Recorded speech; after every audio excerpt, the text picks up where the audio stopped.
The Runaway Wok by Ying, Compestine, illustrated by Sebastia, Serra. A Chinese New Year Tale. One Chinese New Year's Eve, a poor couple sent their son Ming to the market. "Trade these last few eggs for a bag of rice," said Mama Zhang. "Then we can make some stir-fried rice to share with the neighbors." "It won't be much of a celebration again this year," Papa Zhang said with a sigh. "You'd think that by working for Mr. Li, the richest man in Beijing, we would have enough to invite everyone over for the New Year's feast." Ming hurried off, eager to do his mother's bidding. It saddened him to see his hard-working parents being cheated by the greedy Mr. Li. As he walked, he daydreamed about what a real feast would be like and how nice it would be to have just one new toy to share with his friends. A small old man stopped Ming near the market. "Hello, son. I see you have some eggs there. I will trade you this wok for them." "No," said Ming. "I need rice. Besides, your wok is rusted and has no handle." Just then the wok sang out, "Boy, boy, trade for me. I am more than what you see." Ming had never heard a wok sing. He thought, "This wok is magic. If it can sing, it must be able to do other amazing things." So he made the trade. The old man sauntered off, chuckling happily to himself.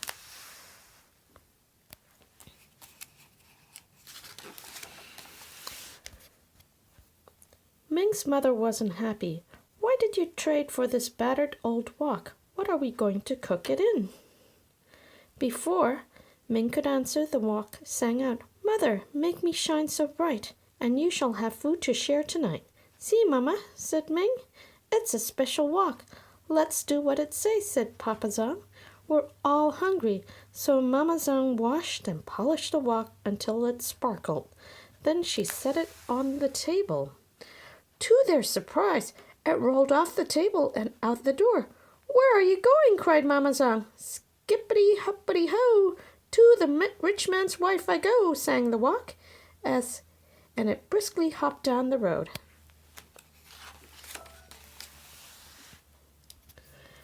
The wok skipped all the way to the Li kitchen. Mrs. Li was overseeing the servants prepare the New Year's feast for her family. The Lis never shared their food with anyone. The wok plopped down on the counter.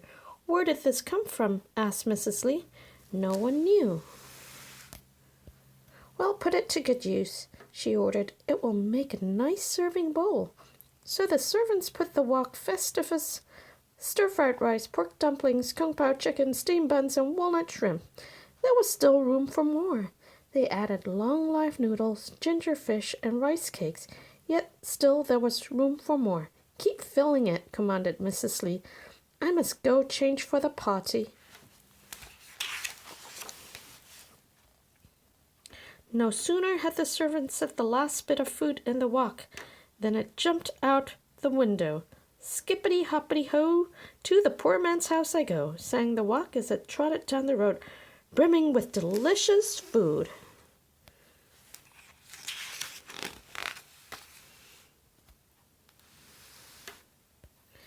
The Zhang family could hardly believe their eyes. They gleefully removed the food and set up a big feast. As soon as it was empty, the wok rolled out of their courtyard. "Where are you going?" cried Ming. "Skippity-hoppity-ho! To the rich man's son I go," sang the wok as it galloped away.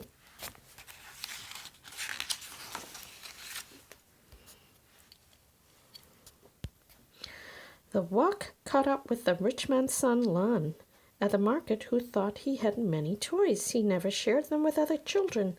The wok blocked the road in front of him. "What's this?" wondered Lan. "I could use it to hold all my goodies." Without bothering to find the owner, the chubby boy grabbed the wok. Lan bought fireworks, toy dragons, cymbals, and drums. He piled them into the wok, and there was still room for more, so he bought lanterns, yo-yos, and kites. Finally, his weak arms grew tired, and he headed home. When Lan arrived home, He put down the wok and went to find his mother. No sooner had he turned his back than the wok hopped away. Skippity-hoppity-ho, to the poor man's house I go. It pranced all the way back to Zhang's house with all the goodies safe inside. Ming bounced with joy as he emptied the wok. There are enough toys here for all my friends, he exclaimed. The wok rolled over to the door and out of their courtyard again. Where are you going? Called Mrs. Zhang. Skippity-hoppity-ho, to the rich man's house I go, sang the wok as it spun down the road.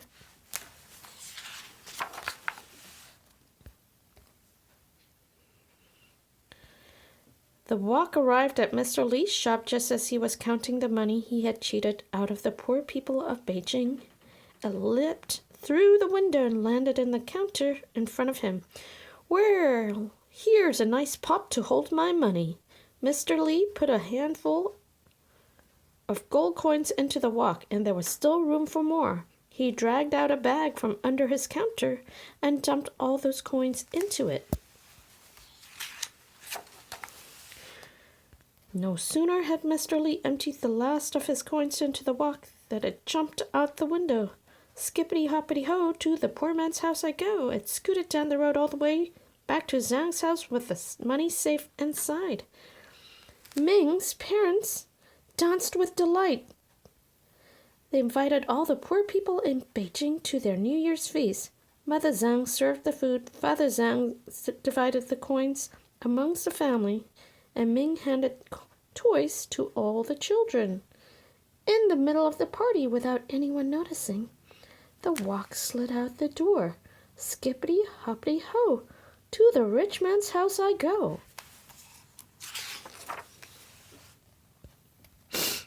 It hopped to the Li house, where father and mother and their spoilt son were weeping and wailing and blaming each other for their misfortune. When they saw the wok, they jumped up. There's the wok that took all our food, cried Mrs. Li. And my toys, whined the boy. I'll break it for stealing our gold, vowed Mr. Li. The wok sang out, I dare you three to try and catch me.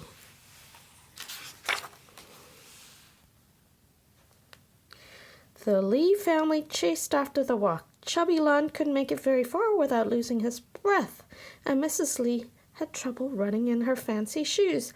But Mr. Li finally caught up with it. To stop the wok, he jumped inside it and pressed it to the ground. Now I've got you, he growled. Wait for me, called Mrs. Li. I'll teach that wok a lesson.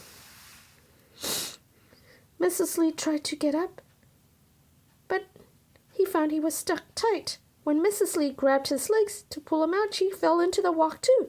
Ju-Lien finally arrived out of breath. Help! Help! Pull us out! Cried his parents.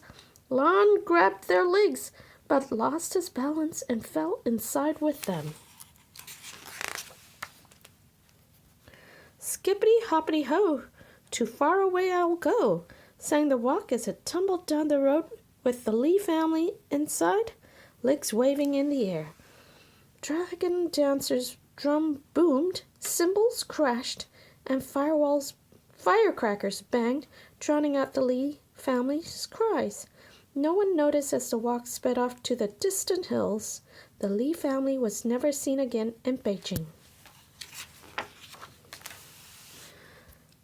As for the Zhang family, they opened a shop selling woks of all different sizes and styles. Every year, they hosted a glorious New Year's feast for all their friends and family, and to think that it all started with a rusted wok with no handles. The Chinese lunar calendar is based on the phase of the moon.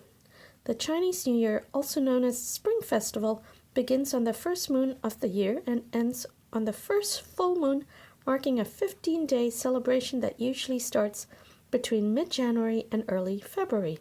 It's the most significant Chinese holiday and emphasizes sharing. Many rituals and traditions are carried out. Dragon dance troops led by cymbal and drum players wind through the city streets. Excited spectators light firecrackers, creating a series of deafening bangs. The racket is believed to scare off evil spirits and ensure a new year full of health, prosperity, and happiness. Food is an important aspect of the celebration. Families and friends gather from far and near to share a New Year's Eve feast to wish each other a prosperous and happy New Year. Among the traditional dishes served are whole fish and chicken, which stand for abundance. Dumpling and steamed buns represent togetherness. Crab and shrimp symbolizes prosperity. Rice cakes and sweet rice pudding symbolize happiness, and noodles represent a long and happy life. The most significant dish for children is the festive stir-fried rice cooked in a wok. The various ingredients in this dish represent harmony and happiness. Parents urge their children to eat so that they will get it all along in the coming year. The cast iron wok was invented in China during the Han Dynasty, 206 BC to AD 220. Even today, it is still the main cooking utensil used in Chinese cuisine. The northern-style wok with one handle is slightly lighter than the southern-style wok, which comes with two handles. The traditional wok is a symbol of sharing because it's big enough to cook a meal for many families.